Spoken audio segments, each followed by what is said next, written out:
Those early dialogues where Socrates is dealing with moral questions all have a certain common pattern, don't they? I mean, what happens in nearly all of them is that Socrates is talking to some interlocutor who thinks he knows the meaning of some very familiar term like friendship or courage or piety or something of that kind.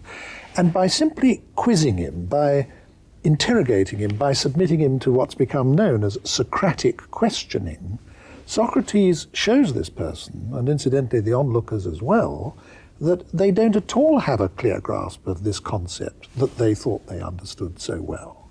Now, this process has itself been of enormous importance in philosophy ever since, hasn't it? Not only has it been, but these very works are still very widely used to teach philosophy and to introduce philosophy to people who want to know something about it.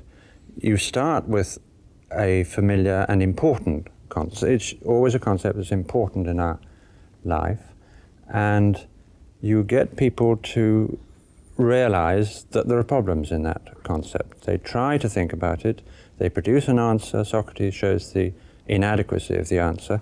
You end up not with a firm answer, but with a much better grasp of the problem than you had before. And you, the reader, 20th century reader or an ancient reader, are left both drawn into the problem and wanting to get the answer and feeling that perhaps you can contribute.